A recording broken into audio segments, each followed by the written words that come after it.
toutes et à tous, bienvenue à Libre Ensemble, votre rendez-vous de la laïcité au sein du magazine En quête de sens. Masculin, c'est le genre inscrit sur leur carte d'identité et pourtant ils se sentent profondément femmes. Féminin, c'est le genre inscrit sur leur carte d'identité et pourtant ils se sentent profondément hommes. Les personnes transgenres ont le sentiment d'être nées dans un corps inadapté. Alors que le Pride Festival met à l'honneur les transidentités en ce moment à Bruxelles, nous avons décidé de nous pencher sur le statut des personnes trans, un débat encore trop méconnu. De quoi parle-t-on quand on parle de transidentité? Quelles sont les discriminations que subissent encore aujourd'hui les personnes trans et en quoi la loi actuelle pose problème? Toutes ces questions, nous allons les poser à nos trois invités aujourd'hui. Alors tout d'abord, Max Nisol, bonjour. Bonjour. Vous êtes psychologue et cofondateur de l'ASBL Genre Pluriel, donc une ASBL qui défend le droit des personnes transgenres, genre fluides et intersexuées. Oui, tout à fait. Alors à vos côtés, Marie-Ange Cornet, bonjour. Bonjour. Vous êtes directrice de la régionale luxembourgeoise du Centre d'action laïque et responsable aussi de la maison Arc-en-Ciel en province du Luxembourg. Et enfin, notre dernier invité, Frédéric Burdeau, bonjour. Bonjour. Vous êtes psychologue aussi, sexologue au CHU de Liège et vous coordonnez l'équipe de genre donc au CHU de Liège. Vous nous expliquerez un peu votre travail par la suite, mais donc vous accompagnez aussi les personnes transgenres. Et enfin, notre caricaturiste, désormais habituel caricaturiste Philippe de Cressa, qui va donc dessiner en direct pendant cette émission pour notre plus grand plaisir.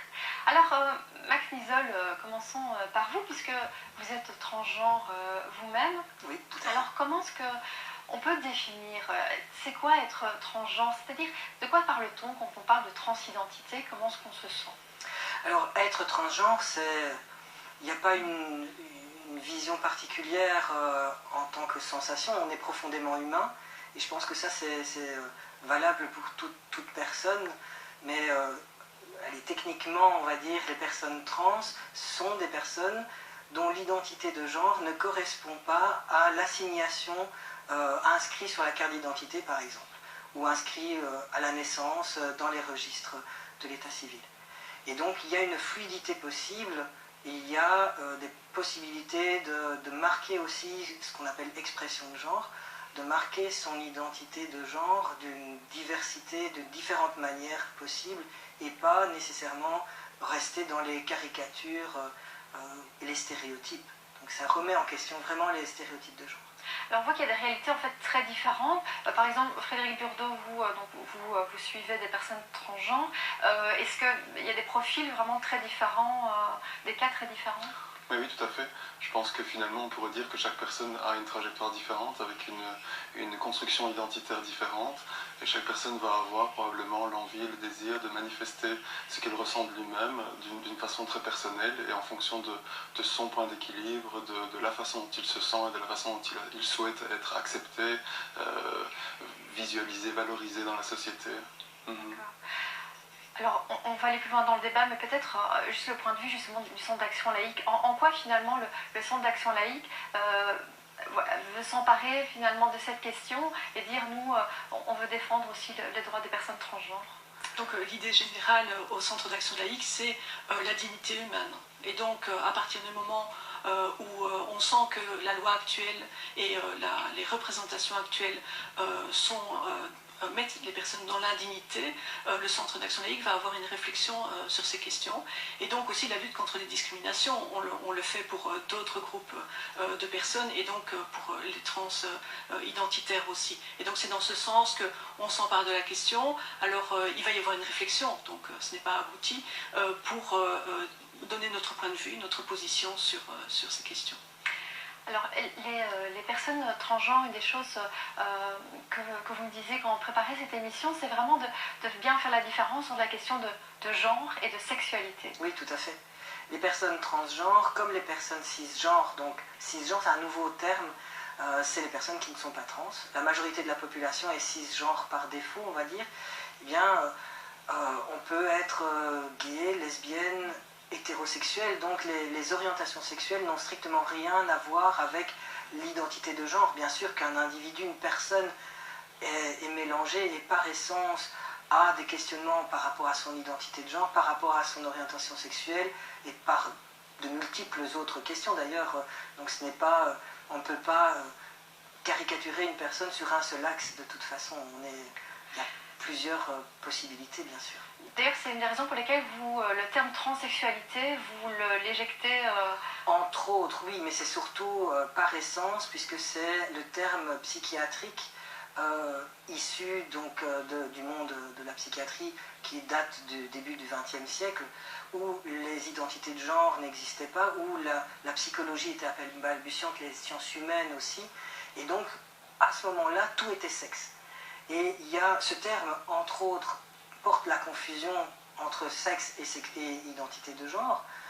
Les identités de genre, les personnes trans, ça n'a rien à voir avec du sexe ni de la sexualité, et le terme transsexuel met cette confusion. C'est un terme psychiatrique et nous décrions le fait que les transidentités, les identités de genre fassent encore partie des manuels de psychiatrie. Comme je le disais en préparant avec vous l'émission, la psychiatrie en tant que telle a un problème de français de base. Elle confond le verbe être et le verbe avoir. On a une maladie, on n'est pas une maladie. Donc on a un rhume, mais on n'a pas trans. C'est pas possible. Au CHU, donc dans l'équipe de genre que vous coordonnez, ce terme transsexualité, du coup, vous l'utilisez plus ou ça reste quand même une terminologie que vous utilisez? En fait, c'est vrai que c'est un terme qu'on utilisait jusqu'il y a, je dirais, une dizaine d'années environ, parce que finalement, il n'y avait pas d'autres termes qui étaient mis à l'avant. Et à partir du moment où le terme de transgendérisme, le terme transgenre a été élaboré, il n'y a aucun souci de la part des équipes de l'utiliser. Et je pense que le terme... la façon dont nous on fonctionne, c'est qu'on demande surtout aux personnes comment ils veulent être identifiées. Et certaines personnes souhaitent être identifiées comme transsexuelles parce que pour elles, ça correspond au passage complet d'un sexe vers l'autre. Parce que leur identité de genre ne correspond pas à leur morphologie sexuelle et leur volonté est vraiment de traverser le sexe. Donc certaines personnes revendiquent cette terminologie parce qu'elle semble adaptée à ce qu'eux vivent. Donc nous on est assez ouvert et assez souple par rapport à l'utilisation des catégories et on essaie de savoir ce qui correspond le mieux à la personne en fonction de la manière dont elle veut se définir elle-même. D'accord. Parce qu'effectivement, on va voir que tout le monde ne passe pas nécessairement par l'opération. On va d'ailleurs en parler. L'opération est une option éventuelle pour certains, pas pour d'autres. Alors, j'ai envie de revenir sur la loi. Donc, la loi du 10 mai 2007 relative à la transsexualité, du coup ici en l'occurrence. Donc, elle explique les conditions pour pouvoir officiellement changer de genre. Alors, il y a 3 conditions. Peut-être, Max Isol, vous pouvez répéter vraiment les 3 conditions qui sont aujourd'hui dans la loi? Alors, la loi a été écrite pour changer les documents d'identité, pas pour changer de genre en tant que tel. Ça change évidemment éventuellement le genre, mais ça c'est une précision qui est vraiment très très importante et où on a vraiment parfois des confusions. Donc, il y a une nécessité d'être considéré comme malade mental puisqu'il y a une psychiatrisation des transidentités, des personnes trans. Il y a une obligation, selon la loi, de chirurgie génitale, ce qu'on appelle l'opération. Il y en a 14 types d'opérations transspécifiques, mais c'est cette vision d'un passage d'un genre, d'une case à une autre, ce qui est totalement faux. Et la 3e exigence, c'est la stérilisation. Donc ces 3 conditions sont complètement contraires aux droits humains et sont des conditions inhumaines et dégradantes. Personnellement, je n'ai pas changé ma carte d'identité parce que je refuse de me plier à ces conditions inhumaines et dégradantes.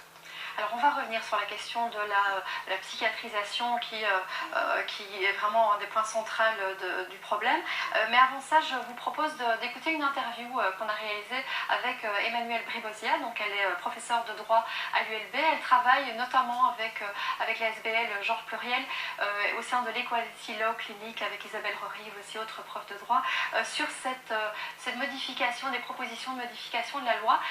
Elle nous explique dans cette petite interview en quoi la loi actuelle est une négation des droits humains. L'écoute. Je pense que la loi actuelle est contraire aux droits humains à 2 égards, s'il va plus, mais en tout cas par rapport à la condition de psychiatrisation. Premièrement, c'est clairement contraire au droit à l'autodétermination, qui est un droit essentiel et qui peut être relié au droit au respect de la vie privée. Les personnes devraient pouvoir choisir sans dépendre de l'avis discrétionnaire d'un médecin et pouvoir donc décider de modifier leur genre enregistré.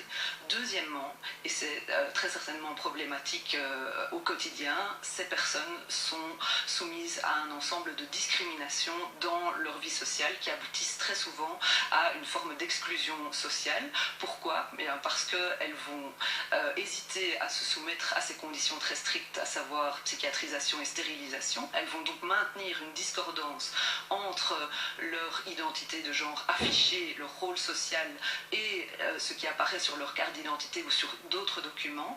Et donc cette discordance va apparaître lors de toute une série d'événements de leur vie, que ce soit dans le domaine de l'emploi, que ce soit en demandant une carte mobile à la STIB, que ce soit en s'inscrivant dans une école au conservatoire ou dans une école quelle qu'elle soit. Donc ça constitue une série de discriminations qui sont également prohibées au regard des droits humains.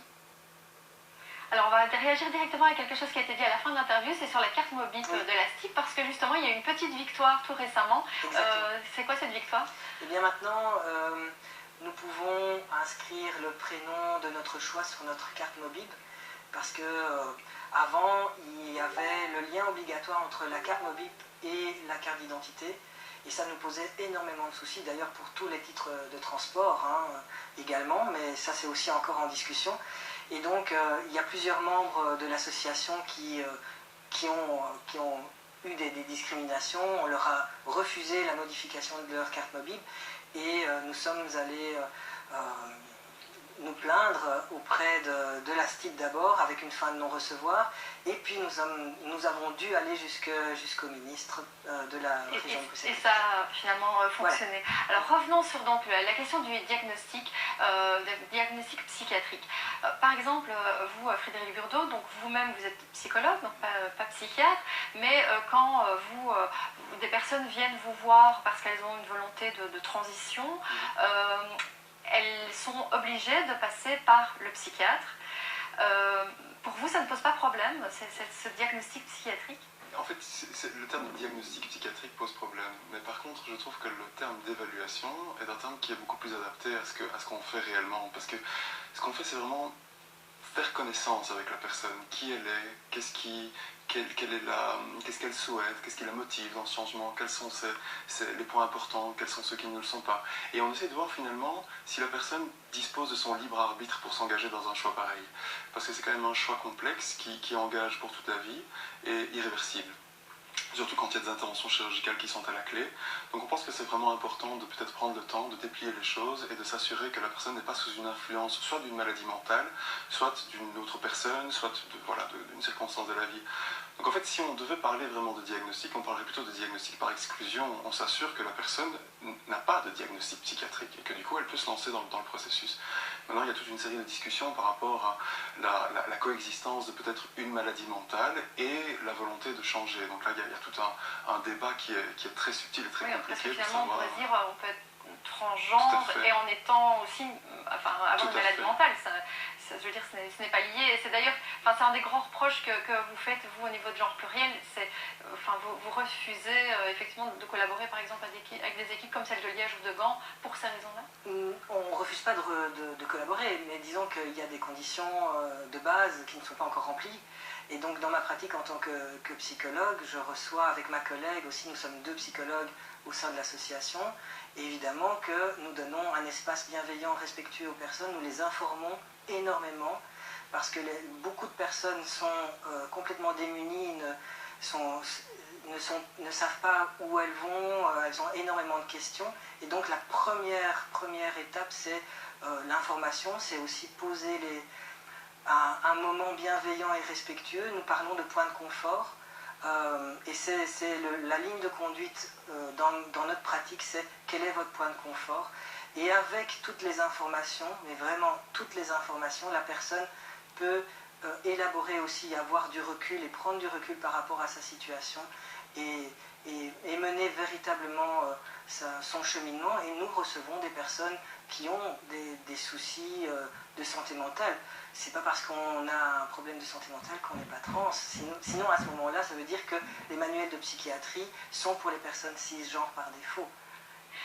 D'ailleurs, Marie-Ange Cornet, donc vous accompagnez au sein de la Maison Arc-en-Ciel des personnes transgenres. Cette question de la psychiatrisation, c'est quand même vraiment le problème central. Ça pose un vrai problème. Ça devient le problème central dans le sens où il il faut passer par une équipe de genre pour pouvoir changer sa carte d'identité et donc changer la représentation sociale. C'est-à-dire que quand vous allez, je ne sais pas moi, dans n'importe quel magasin, maintenant on vous demande votre carte d'identité. Et donc même pour mettre des points bonus. Et donc cette carte d'identité est très importante dans notre société. Et donc il faut se soumettre à une évaluation alors qu'en fait la personne sait qui elle est. Elle le sait, tous les témoignages concordent au fond d'elle-même. Moi je pose la question, parce que je crois que même la plupart des gens ne se posent jamais la question, est-ce que je suis une femme, est-ce que je suis un homme? Voilà, ça semble tellement naturel. Et puis j'ai posé la question, mais qu'est-ce qui te fait dire que tu es une femme ou tu es un homme? Même si vous en parlez aux personnes cisgenres, quand elles réfléchissent, elles disent c'est une sensation, c'est je ne suis pas l'autre sexe. Donc se soumettre à une évaluation pour obtenir ces papiers, ça entraîne une nécessité de correspondre au schéma présumé, parce qu'on ne connaît pas en plus les personnes me disent mais je ne sais pas du tout ce qu'ils attendent de moi. Donc elles vont se soumettre à cette évaluation avec une idée de ce qu'on attend d'elles. Et donc c'est une violence, moi je trouve que c'est une vraie violence par rapport aux personnes. Frédéric Burdeau, vous pouvez comprendre qu'effectivement certains arrivent chez vous et se sentent obligés de se conformer à cette idée où là là, si jamais je ne viens pas habillée en femme, il va croire que je ne suis pas vraiment transgenre. Et vous comprenez que ça peut être vécu quand même comme une agression? Tout à fait, tout à fait. Mais d'ailleurs, c'est très vite déminé cette impression, cette peur en arrivant. Parce que directement, on ne focalise absolument pas sur cet aspect psychiatrisation. On leur dit d'ailleurs... Il fait partie quand même du processus. Il faut qu'il y ait des attestations de psychiatres. C'est pas que l'équipe de genre est incontournable. La seule chose qui est incontournable pour obtenir les changements administratifs, ce sont des sésames de psychiatres. Donc pour pouvoir changer son prénom, il faut avoir une attestation d'un psychiatre d'un endocrinologue. Et pour pouvoir changer son sexe sur la carte d'identité, il faut avoir une attestation d'un chirurgien. Bon, c'est vrai que c'est assez barbare et que ça oblige les gens à se soumettre à toute une série à se mettre à nu finalement devant des spécialistes qui n'ont finalement pas forcément un droit de regard par rapport à ça. Mais l'équipe de genre, ce n'est pas quelque chose qui est obligatoire par rapport à ça. On peut très bien aller voir un psychiatre sur le côté en tant qu'indépendant et obtenir son attestation si on le souhaite. Nous, ce qu'on propose, c'est vraiment un accompagnement du processus et une réflexion qu'on pense vraiment extrêmement respectueuse et ouverte de ce que les gens peuvent amener. Et on n'impose jamais quoi que ce soit. D'ailleurs, je leur dis dès le départ, nous on fonctionne comme ça, on a envie de donner un accompagnement, un espace dans lequel on va pouvoir déployer les choses, et on va fonctionner comme ça. Si ça vous intéresse, vous pouvez le faire avec nous. Si ça ne vous intéresse pas, il y a d'autres possibilités. Il n'y a pas de monopole, non, pas du tout. Projeté, c'est vrai qu'il n'y a qu'une vraiment une équipe de genre au niveau francophone, il y en a une aussi à Gand, mais c'est effectivement celle du CHI de Liège où il y a peut-être cette impression d'un peu monopole de l'accompagnement transgenre officiel. Oui, mais non, parce qu'il nous arrive vraiment régulièrement de référer des gens, notamment auprès de gens pluriels, parce que finalement ça ne les intéresse pas ce que nous on peut proposer. Et moi je leur dis, il y a d'autres possibilités. Je sais qu'à Gens Pluriels, ils ont des listes de médecins qui peuvent peut-être aussi vous ouvrir des portes et qui peuvent vous accompagner différemment. Donc il y a vraiment une liberté par rapport à ça. Peut-être une réaction, Max Isol, justement, voilà, sur cette question de nouveau de l'accompagnement, de la psychiatrisation. Votre revendication principale, c'est quoi? Je dirais que par rapport à l'accompagnement, donc effectivement nous accompagnons aussi les personnes, donc il y a un lieu, il y a un moment, etc. Effectivement, nous avons mis en place un réseau psychomédico-social, donc effectivement il y a d'autres manières de faire pour accompagner les personnes trans. Et surtout ne pas les considérer comme des malades mentaux, en tout cas, voilà. Ce qui donne l'impression quand on va chez un psychiatre. Mais c'est surtout que là, les personnes sont beaucoup plus détendues, elles n'ont pas à prouver qui elles sont, même si on peut dire tout et essayer de mettre à l'aise la personne, la vision équipe de genre est une vision centralisée et il y a énormément d'enjeux. Les personnes ont clairement la trouille d'y aller. Et surtout que c'est un peu une épée de Damoclès, c'est de toute façon, quoi qu'il en soit, l'équipe qui peut ou pas accepter et faire le papier. Et donc ça, c'est aussi un peu critiquable. Et moi, et nous attendons le jour où, officiellement, et nous serions tout à fait prêts directement à collaborer avec les différentes équipes de genre.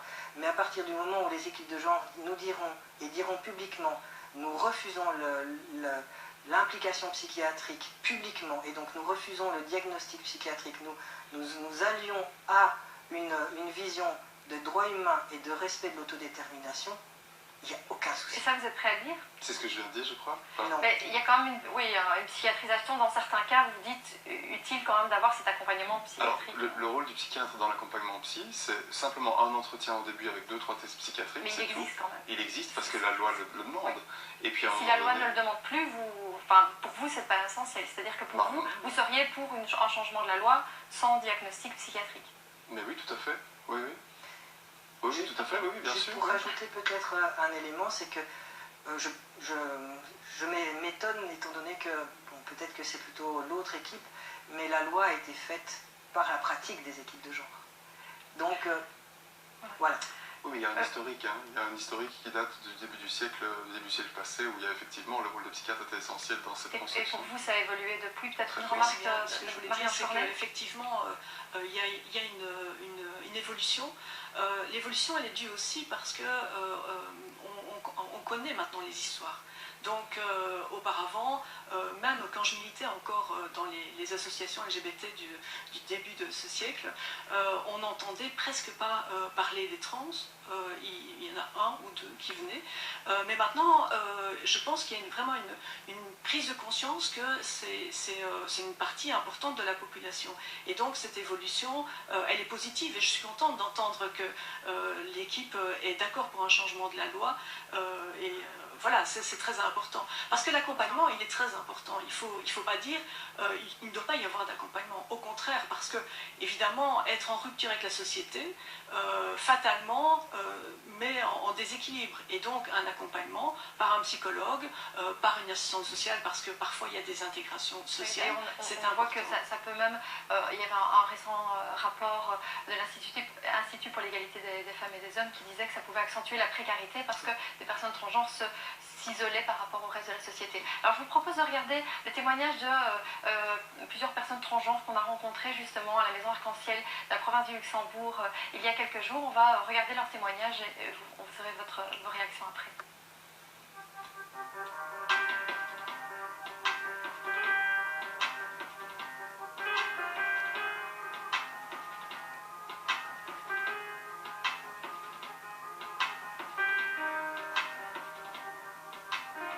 Je m'appelle Lola, je suis une femme transgenre, j'ai 68 ans, je suis bénévole au sein de la Maison Arc-en-Ciel de la province de Luxembourg, je suis responsable de l'équipe transidentitaire de cette Maison Arc-en-Ciel et je fais des animations dans les classes supérieures des écoles secondaires.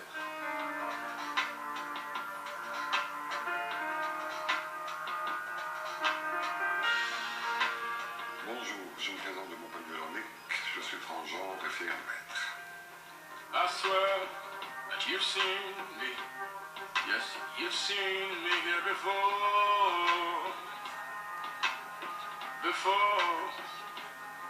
And so don't tell it. Bonjour, ben voilà, je m'appelle Gwen. Heureuse de devenir trans, d'être trans, et fière de l'être. J'ai fait ma vie d'homme comme tout le monde parce que j'étais contraint de faire ça. Et lorsque j'ai été retraité, j'étais arrivé à un moment de ma vie où lorsque je m'éveillais le matin, je pensais à me suicider. Donc j'ai dit c'est pas possible, il faut réagir, il faut faire autre chose. Et j'ai décidé de m'assumer. Quand j'ai fait mon coming out à ma famille, j'ai été très agréablement surprise de l'ouverture d'esprit de mes deux filles et de mes petits-enfants qui m'ont accueilli parce que j'étais leur père et papy, et c'est tout. Sans plus, ils s'en fichaient pas mal que je sois en jupe ou en pantalon. C'était pas ça l'essentiel pour eux. Quant à ma femme, elle l'a eu plus difficile, mais elle a fait ce qu'elle a pu, et je la remercie parce qu'elle a beaucoup de courage. Dans ma vie sociale, à moi, en privé, tout le monde est informé. Les gens le savent, de toute façon, moi je sors comme ça tous les jours, tous les jours. Hors travail, je suis toujours en femme, je suis toujours comme je suis maintenant. La première démarche que j'ai faite, c'est aller trouver l'endocrinologue. Et cette personne m'a dit, mais moi je peux rien faire pour vous tant que vous n'avez pas eu une autorisation du psychiatre. Je suis tombé de ma chaise. c'est pas possible. Je suis pas folle. Je suis pas malade non plus, je suis pas un aliéné mental. Je sais ce que je suis. Génétiquement, je n'ai pas d'utérus, j'en aurai jamais. Mais bon, heureusement, la magie des hormones, etc., on fait des miracles.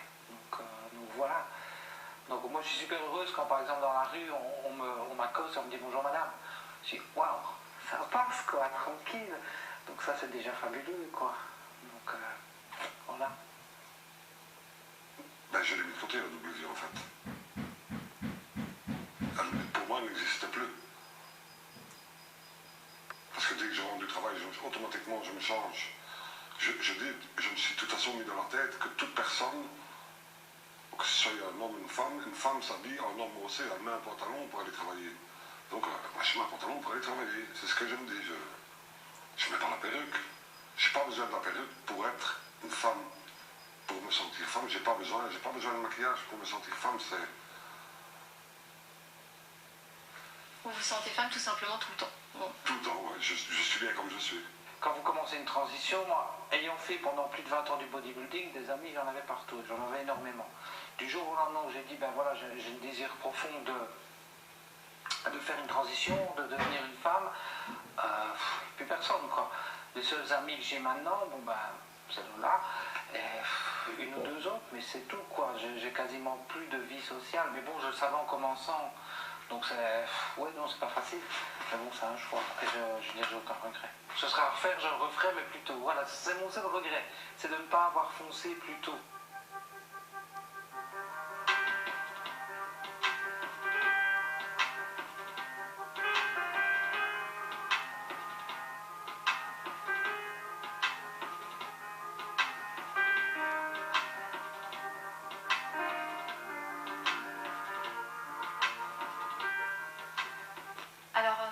Marie-Ange Cornet, sur cette question des discriminations, ça concerne aussi spécialement les jeunes qui se sentent effectivement transgenres.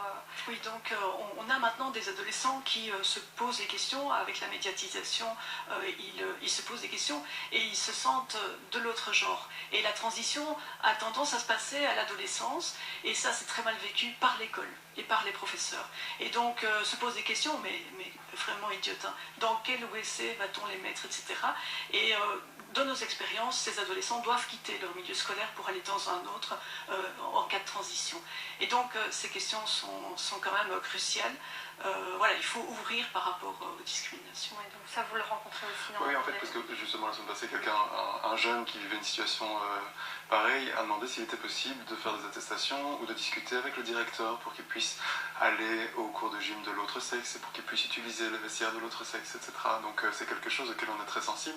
Et j'ai déjà été à la rencontre de PO d'école pour pouvoir discuter cette particularité et voir les moyens de l'aménager pour que ça puisse passer au mieux et que le jeune ne soit pas discriminé. Ouais. Donc on voit qu'effectivement les discriminations elles existent toujours et clairement il y a un changement de mentalité aussi, au-delà du changement de loi, donc il y a un changement de mentalité sur lequel je pense vous travaillez. Chacun a une manière différente certainement, mais et c'est clair qu'au niveau de la loi, voilà, au niveau de la SBL transgenre, vous travaillez sur des propositions de modification de la loi avec vraiment juste pour changer de prénom, pour changer de genre, juste une déclaration à la commune. Je pense que c'est vraiment ça qui est... Une autodéclaration, et puis voilà, c'est juste ce qu'il faut. Mais merci en tout cas à tous les trois d'avoir accepté d'aborder ce sujet. Évidemment, c'est un sujet très complexe et je pense qu'il faudra revenir sur ces propositions de modification de la loi. On ne manquera pas de le faire dans cette émission. Donc merci d'avoir accepté notre invitation. Merci à Philippe de Cressac pour ces dessins qui ont illustré donc, cette émission. Merci à vous de nous avoir suivis. À très bientôt pour un nouveau numéro de Libre Ensemble, votre rendez-vous de la laïcité.